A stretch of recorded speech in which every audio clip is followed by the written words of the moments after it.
He was the man charged to guard the dead, and he became the thief of the past. This is the story of Tobias Moor, a gravekeeper who turned tombs into treasure chests, a town that whispered, and the day everything came undone. Tobias Moor was born to an ordinary life in a coastal village where employment was scarce and winters were cruel. He took the gravekeeper's job because it fed his family a quiet job among stones, rain, and long shadows. For years, the wages barely covered bread. He was just another face in the crowd, a man hobbling home with a small sack, returning to a simple cottage hearth, where a daughter's toy sat on a table. He rose before dawn, tended the graves, and accepted his small pay envelope with a few coins. It was a hard life, but an honest one. For a time, one winter, Tobias noticed a hairline crack in the stone of an ancient tomb. The wind had worked it loose over centuries. Through the gap, he glimpsed a flash of bronzen ornament, green with age. In that moment, he told himself he'd take only one piece. Just one. Enough for 2 weeks' bread. That small theft altered his life. He sold the bronze quietly to a buyer in the neighboring market, bought food, and felt a rush he had not felt in years.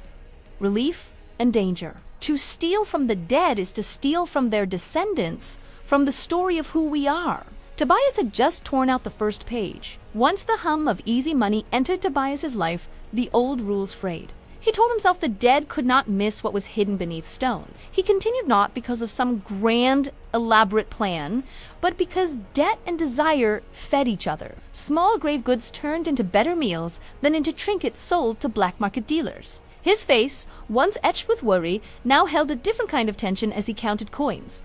The light from his lamp changing from a warm glow to a hard, cold glare. The small thefts weren't so small anymore. His pockets grew fuller. He spent more nights out drinking, and soon the neighbors started to gossip. Something had changed in Tobias Moor. Black market buyers are rarely satisfied with one token. Word spread through the underground networks. Competition drove prices up, and dealers pressured Tobias for more valuable finds.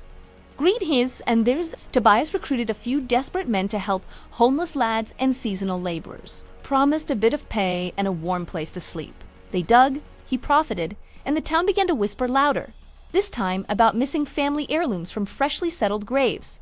Looting like this destroys more than just artifacts. It destroys memory and scholarship. Once these goods leave their context, torn from their resting place, they lose their meaning and their story is silenced forever. Emboldened, Tobias targeted an ancestral tomb that belonged to a local noble family on act that moved this from petty theft to a deliberate affront against the powerful. He hired lookouts and worked through the dark nights. The haul was spectacular. Jewelry, reliquaries, objects with a clear history. He sold them. And for a short while, his local standing rose. The village, once suspicious, now called him luckier than before. But luck, especially luck built on desecration, is fragile. The hired men were still hungry. Tobias's stinginess and cruelty peaked when one helper, underpaid and overworked, was beaten and cast out. In his anger, the man went straight to the lord of the manor and told him everything. The noble family, furious that their ancestral vault had been desecrated, demanded justice.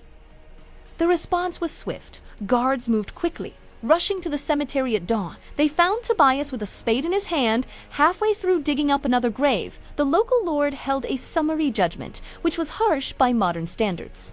Justice in those days was often swift and brutal, especially when the properties of the powerful were involved. Tobias had his right leg broken publicly as a message to others and was thrown into the dungeon. His coin purse was seized, and the stolen pieces he'd sold disappeared into the private cabinets of wealthy collectors. The village returned to a polite denial. The monuments were restored, and life resumed except for the men who had helped him and the families whose ancestors had been robbed of their peace.